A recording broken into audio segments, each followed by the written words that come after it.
حضرت عائشہ صدیقہ رضی اللہ تعالیٰ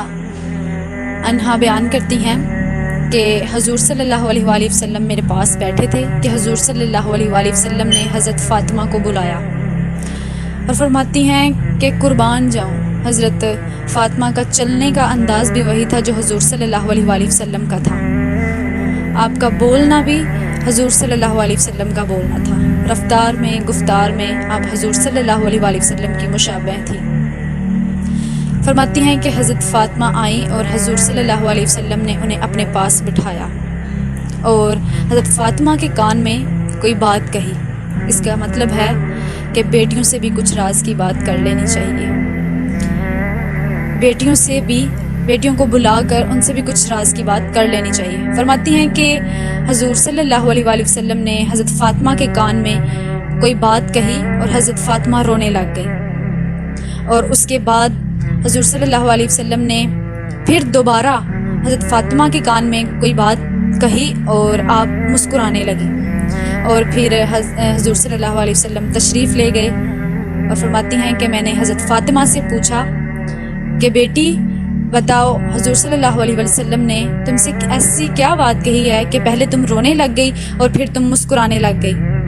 تو فرماتی ہیں کہ کہنے لگی کہ یہ میرا اور میرے نبی کا معاملہ ہے، میں آپ کو کیوں بتاؤں؟ تو پھر کہتی ہیں میں نے دوبارہ نہیں پوچھا، اور کچھ دنوں کے بعد حضور صلی اللہ علیہ وسلم کا وصال ہو گیا۔ فرماتی ہیں پھر میں نے ایک دن فاطمہ سے پوچھا کہ بیٹی مجھے بتاؤ،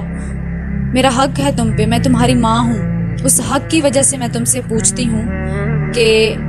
نبی پاک صلی اللہ علیہ وسلم نے تمہارے کان میں کیا کہا تھا؟ فرمانے لگی کہ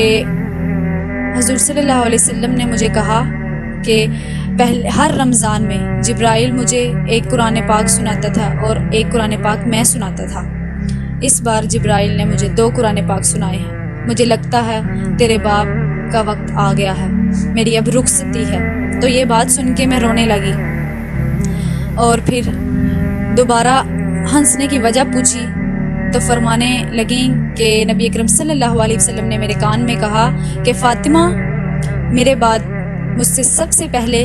ملاقات کرنے کے لیے تم ہی آؤ گی، اور یہ مت بھولنا کہ تم جنت کی عورتوں کی سردار ہو۔ تو یہ بات سن کے میں مسکرانے لگی،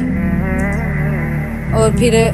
6 ماہ ہی گزرے تھے کہ حضرت فاطمہ کا بھی وصال ہو گیا، پورا سال نہیں، ابھی صرف 6 ماہ گزرے تھے کہ حضرت فاطمہ کا وصال ہو گیا۔